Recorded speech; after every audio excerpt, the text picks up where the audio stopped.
नमस्कार, जोहार, जय मूलवासी। मैं हूं विनोद कुमार देव। आप देख रहे हैं voice Republica, the voice of real representation.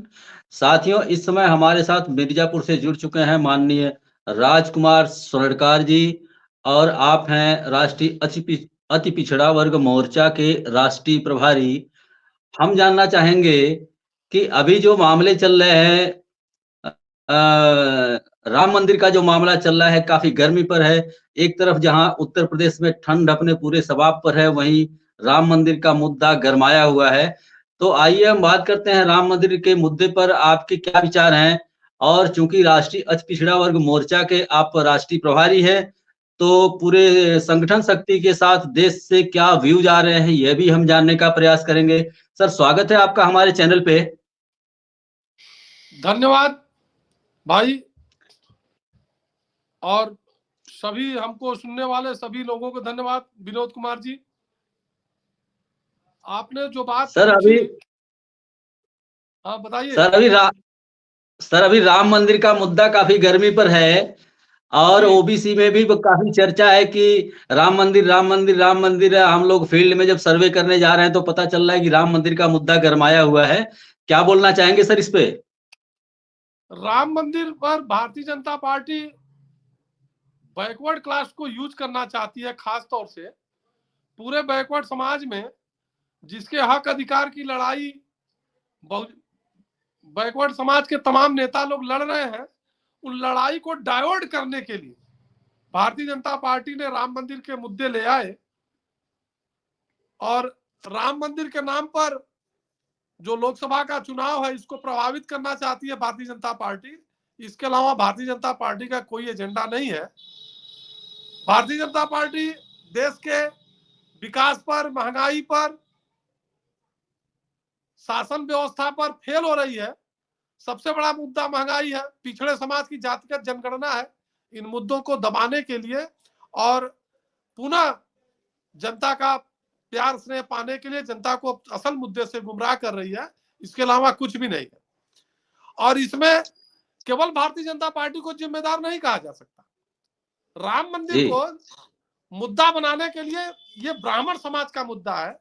जब वो मंदिर के पहले बाबरी मस्जिद था, तो निश्चित रूप से बाबरी मस्जिद में राम की मूर्ति नहीं रही।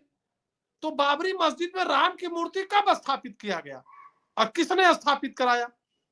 बाबरी मस्जिद में रामचंद्र जी की मूर्ति कांग्रेस की सरकार आने के बाद पंडित जवाहरलाल नेहरू ने उसमें मूर्ति रखवाया और फिर उसमें ताला बंद करवाया, ताला खुलवाया राजीव गांधी ने।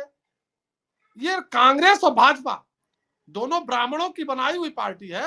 ये दोनों ब्राह्मण के हिसाब से चलते हैं। ब्राह्मण पूरे समाज को गुमराह करने का काम करता है, इसलिए समय समय पर धार्मिक मुद्दे ले आता है। इन धार्मिक मुद्दों में ओबीसी समाज को जब वोट लेना होता है तो हिंदू बताता है, हिंदू बनाता है, और जब इनको हक अधिकार देने होते हैं तो जातियों में बांटता है। राम मंदिर ट्रस्ट में एक भी ओबीसी समाज का व्यक्ति नहीं है। राम मंदिर का जो पुजारी हुआ, अभी वैकेंसी सरकार ने निकाली, पूरे भारत में एक ओबीसी का व्यक्ति उसको नहीं मिल पाया। एक ब्राह्मण को पुजारी बना दिया। तो ये ओबीसी घंटा बजाए और घंटा बजाते रहे, इसलिए तमाम धार्मिक मुद्दे ले आती है भारतीय जनता पार्टी। इसके अलावा कुछ भी नहीं।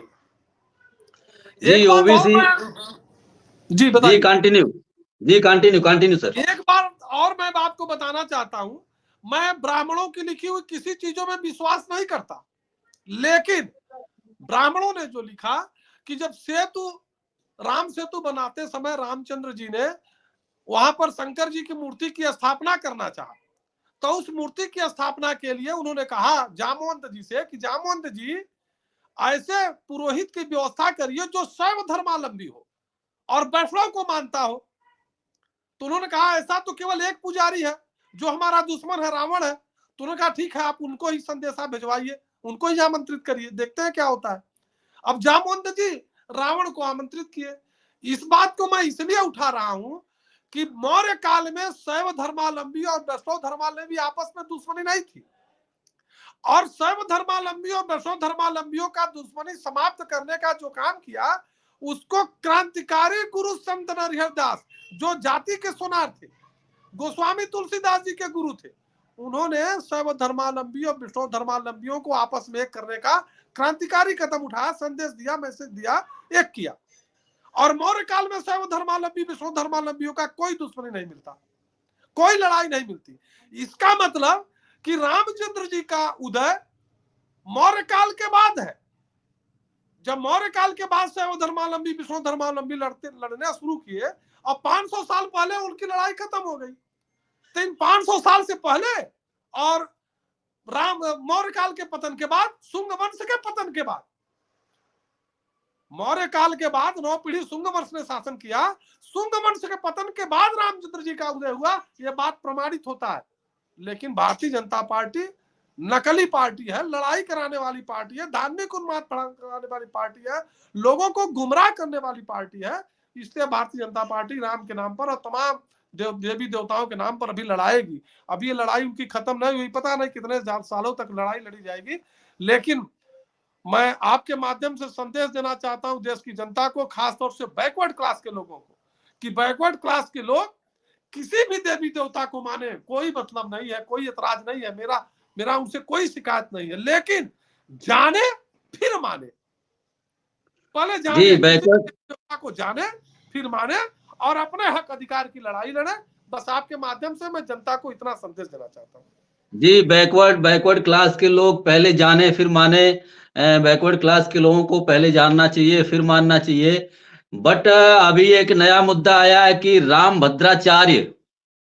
रामभद्राचार्य जो शंकराचार्य बताए जाते हैं, इन्होंने पिछड़े वर्ग में एक जाति आती है चमार, उस चमार जाति से संबंधित कुछ वर्डिंग किया है। उन्होंने कहा कि जो लोग राम को नहीं भजते हैं वो सारे के सारे लोग चमार हैं।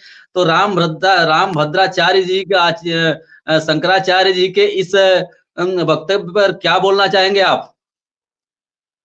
ये भारतीय जनता पार्टी के प्रायोजित धर्माधिकारी है, धर्माचार्य है, आरएसएस के एजेंट हैं, देश समाज को गुमराह करते हैं, जाति उन्माद भड़काते हैं, समाज में ऊंच नीच पैदा करना चाहते हैं। इसके अलावा कुछ भी नहीं है। और जब तक समाज में जागरूकता नहीं आएगी, लोग अपने को इस देश का मूल निवासी नहीं समझेंगे, शासक वर्ग नहीं समझेंगे, राजा नहीं समझेंगे, तब तक इस तरीके से गुमराह होते रहेंगे। उन्होंने तो कहा कि जो राम को नहीं मानता है ये चारों वर्ण चमार है। अरे चमार का मतलब क्या होता है भाई? क्यों एक जाति को टारगेट करते हो?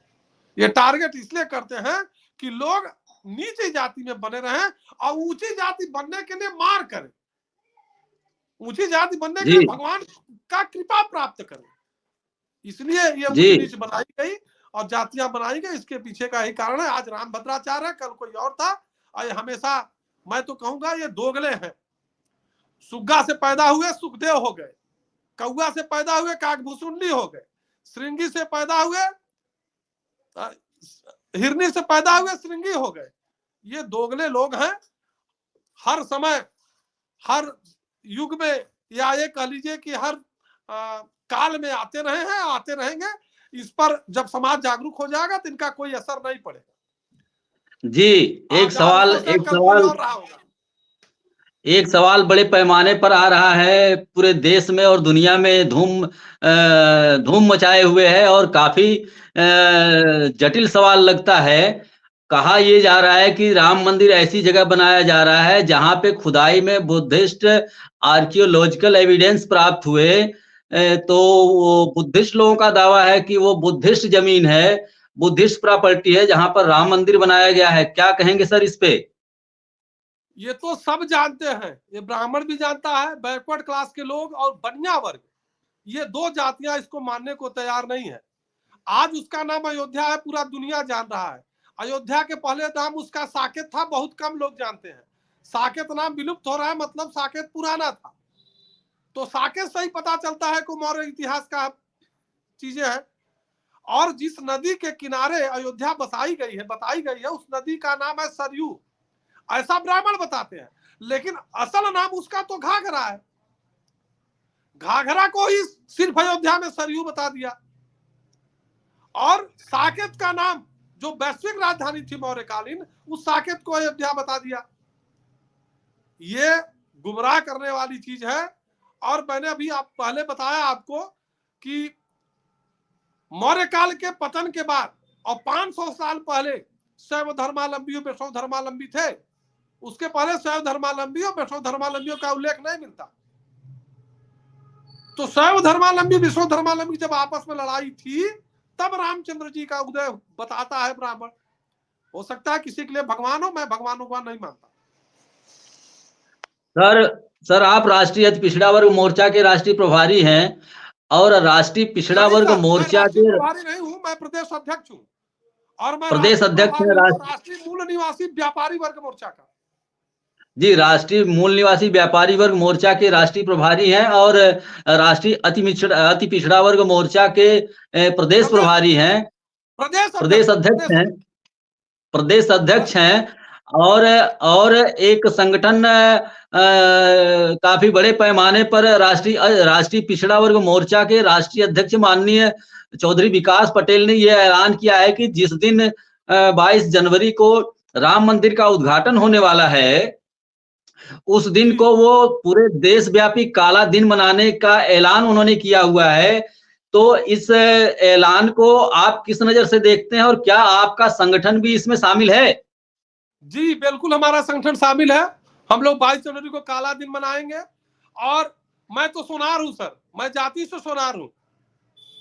एक ब्राह्मण एक लेख लिखता है, मैंने वो श्लोक तो नहीं आपको याद है, नहीं बता पाऊंगा, लेकिन उस श्लोक का प्रमाण है कि 108 सोने के पुष्प बनाकर कुबेर जी ने लक्ष्मी जी को अर्पित किया। लक्ष्मी जी प्रसन्न होकर आशीर्वाद दिए कि तुम्हारे वंशज कलयुग में स्वस्थ होंगे, सुंदर होंगे, सुशील होंगे, धैर्यवान होंगे, धनवान होंगे और स्वर्णकार कहलाएंगे। जब कुबेर स्वर्णकार तो रावण स्वर्णकार क्यों नहीं? और रावण की पत्नी मंदोदरी के पिता मंदौर शहर बसाया और उनको राक्षसों का विश्वकर्मा कहा जाता है। तो राक्षसों का विश्वकर्मा, देवता का विश्वकर्मा में हमको बांटने का काम कौन कर रहा है? ब्राह्मण कर रहा है। ये बात मैं आपको इसलिए बता रहा हूं, आपके माध्यम से पूरे देश की जनता को बताना चाहता हूं कि रावण शिल्पी था। शिल्पी मतलब सुनार, लोहार, कसेरा, बढ़ई, कुम्हार, तेली, सारी सुनार, लोहार, कसेरा, बढ़ई, कुम्हार ही था या मूर्तिकार था, इसके अलावा कुछ नहीं था। और पहले जातियां नहीं थी, तो अहिर, गणिया, कुनबी ये सभी एक जाति के लोग थे, जातियां नहीं थी। इन्हीं वंशजों के लोगों को, जो यहाँ के भारत के मूल निवासी थे, इन्हीं को राक्षस बताया और राक्षस बता करके उनको मारने का काम देवताओं द्वारा कराया गया। अपने देवता बना, हमारे मूल निवासियों को राक्षस बताया। तो गुमराह हमेशा से किया जा रहा है, बहुत सारे लोग इस बात को जानते हैं। और बात मैं सिर्फ बता रहा हूं, लिखा ब्राह्मणों ने है, मैं तो सिर्फ बता रहा हूं, इसके प्रमाण है।